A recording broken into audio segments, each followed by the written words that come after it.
Hey, what up guys? How you doing? It is Lasty here. Welcome today to a new episode of the FIFA 19 Ultimate Team Road to Glory. This is episode number 213 and we start today's episode off by having our squad as it was, apart from our right winger. Yeah, so I've been known to, just before I go to bed, stick a couple of players which I'm not 100% sure if I'm keeping or not onto the transfer list or onto the market for slightly higher than what I paid for them, because they're never going to sell, but in the hopes that they maybe would, we wouldn't lose any money. And well, Heung Son sold for 460,000 coins. Now we paid 444 for him, so I don't know. We probably lose a tiny bit of money. But at the end of the weekend league the other day, I saw him up for 425k. So it feels pretty good that we've only lost a tiny amount as opposed to what we could have lost, which was a much bigger chunk. But we no longer have Heung Son, so I'm all right with that, I think, because Richarlison can drop back in there, no problem. But what it does is actually enables me to think about starting to change the squad around again, ready for the next weekend league. And obviously I want to bring in Meunier. So I had an idea that I would be using these players right here to... well, basically put them in game. Do I show you next what? Yeah, so it would go to a 4-2-3-1 like this. Pogba is central cam, which I found to be his best position, which actually means that we get to use him a little bit, 4-2-3-1. Torreira and Meunier as the CDMs. I like the look of it. It looks like a good squad. Or we could change to this, which is what I want to do. I actually want to try out the 4-1-2-1-2, which used to be my go-to formation, and switch to a different formation for a little bit and see if it works for me. Just because, or out of pure boredom or wanting to change things up ever so slightly and not just use the 4-2-3-1. Basically, we're going to switch to that 4-1-2-1-2, give it a go in Rivals today and see how it works. But I figured out that we could actually make the team work like this. So in the 4-3-2-1 version, Richarlison would be the one who's off chemistry, and we'd have to switch a load of people's positions around and stuff. Or if you use the 4-3-3 version to start with, Meunier is on 8 chemistry, everyone else is on full chem, so I'm fine with that. Like Meunier, with the stats that he's got, instead of getting plus 10s, he's getting plus 8s or plus 7s or something, so it's just not that big of a deal. I don't think I'll actually notice that in the slightest, and we get to bring him in as one of our midfielders. Actually not going to be our CDM. You can see what the formation is looking like in game here. Torreira as our 1 CDM, Meunier and Pogba, sounds pretty good, as my 2 CMs, Mbappe at cam, and then Richarlison, Aubameyang up top. I think that looks like a pretty solid squad. So what you're seeing here is just how I would line it up with the instructions, with the tactics and stuff like that. I thought I'd leave that in there because you probably want to know. There's been a lot of questions lately about what are my custom tactics and stuff, so here you go. And we'll play it with a bit more width this time, not as much as I originally put on there, but with the 4-2-3-1, which was already wider than our new formation, I had it super narrow so that the players were in there a little bit more. And with the 4-1-2-1-2, because it's narrow anyway, I want to just widen it a little bit so that we could potentially still make some crosses and headers happen, but that might be a part of my game which is kind of eliminated from this formation. I don't know. We'll see what happens. We'll see if we can make it work still. So with that, we also list Neymar on the market because obviously I'm not using him in the current squad. He has dropped in price, a little bit like Heung Son had dropped in price, but we weren't able to actually sell that Neymar overnight or whatever. So well, he's going to be a bit of a loss. He ends up coming in at 285. We paid 308 for him. So yeah, we definitely lost a sizable chunk of money on him after just using him for one weekend league. I don't mind losing money on players like that every now and again. We've still got a fair amount in the club, but I should obviously try and minimize that as much as possible. Now, I haven't asked you guys yet, but do me a massive favor and hit that thumbs up button. I've been noticing that the ones where I actually ask you guys to do it definitely get a lot more likes, so the engagement on that is a lot better. So if you wouldn't mind hitting that thumbs up button, that would be awesome. Thank you so much. We're aiming for 2,000 likes. If we can make that happen, I'll be very, very happy. So name ourselves 285, like I said, and we're up to about 850k. And Mbappe, who's about 1 million, 1.1 million. So we've got about 1.8, 1.9 millions worth of coins if we wanted it. Which, I mean, we just need to find a player that cost about that would be better than Mbappe, because I don't know if there is one. You could argue that, yeah, we could get CR7 back, but I don't really know if I want to do that. I'm actually really happy with Mbappe, and actually this squad would feel fresh to me, or does feel fresh to me, just by bringing Munier in and actually switching the formation about. So, into my first game of Rivals then. We go 1-0 up from a Van Dijk header from a corner.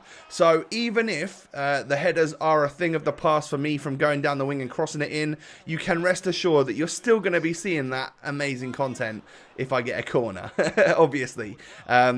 Yeah, I mean, and Van Dijk in this new formation was positioned at the front post. Well, that's pretty good. I don't think he's really been there before. But the idea of switching to the 4-1-2-1-2 is that in the last couple of weekend leagues, I have been struggling against anyone who uses this formation. So I feel like maybe the 4-1-2-1-2-1... 4-1-2-1-2. I don't know how many players I was trying to fit in then when I just said it. But this formation almost like counteracts the 4-2-3-1, perhaps a little bit, because I struggle most when I come up against 4-1-2-1-2.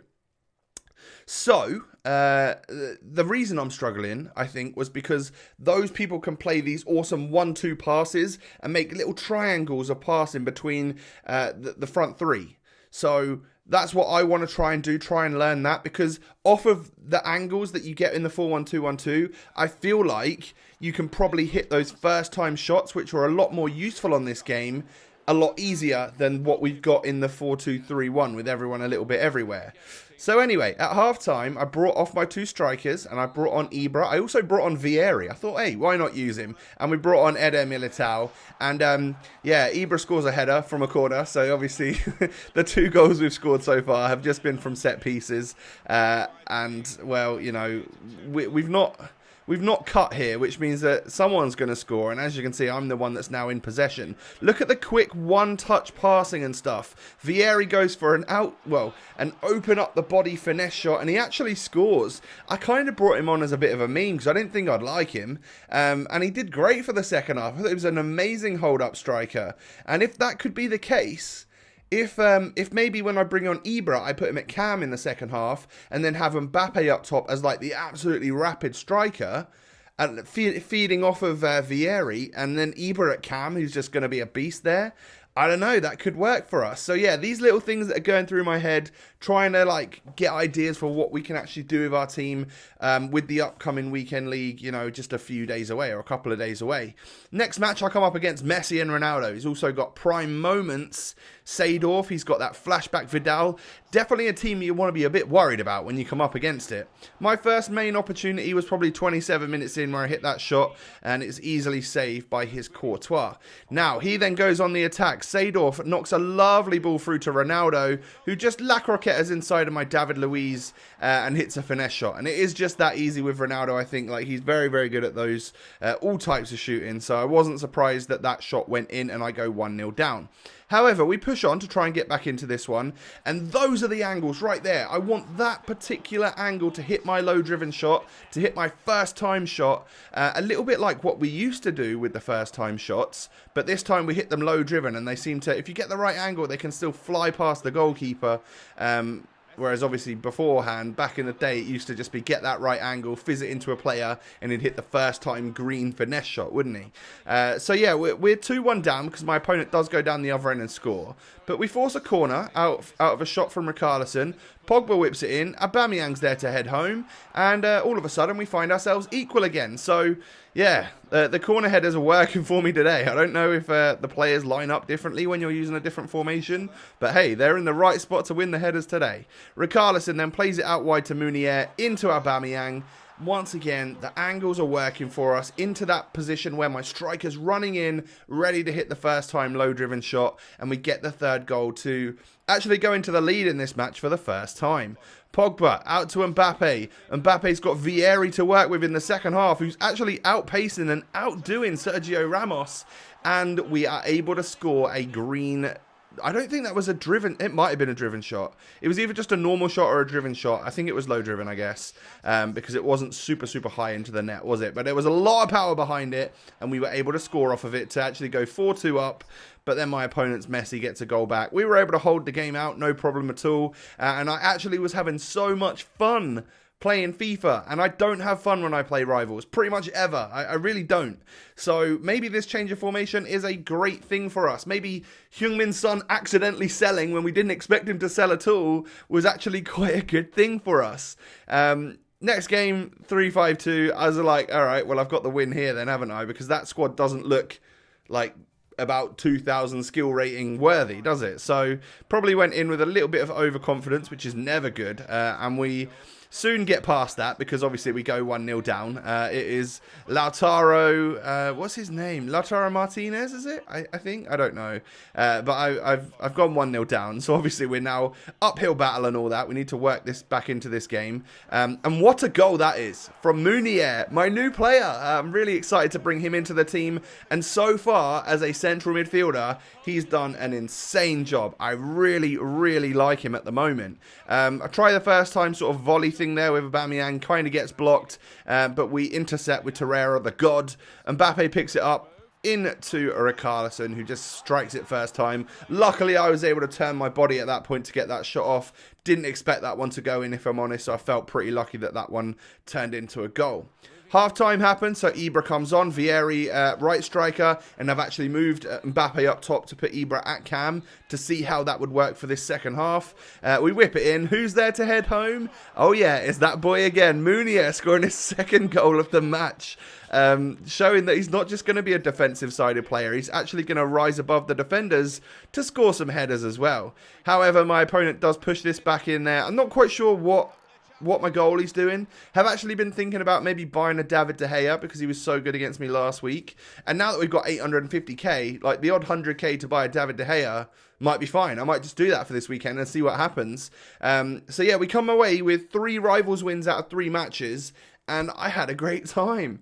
I like the formation. I like the squad. It feels fresh enough for me. We've hit exactly 10,000 rank points, which is cool. But we're not going to raise up to rank number 2, I don't think. We're probably going to end up with the same packs as last week and hope that we get better luck in them itself. So 300 games now under his belt for Torreira. I think he's amazing. Lots of people always tell me whenever I put a Instagram picture or tweet out a picture of my squad, they're always like, Lasty, what are you doing? You got a Kante on the bench. How come you're still using Torreira? I think he's better. I genuinely, in-game, think he plays better. 4-star skills is helpful. You're going to have to ignore the Vieri bio there because I have used him in a couple of squad battles matches on like low rating and stuff. So that's why he's got 15 contributions in 5 games. But he was great for us today. He scored a couple of goals. Great hold-up striker.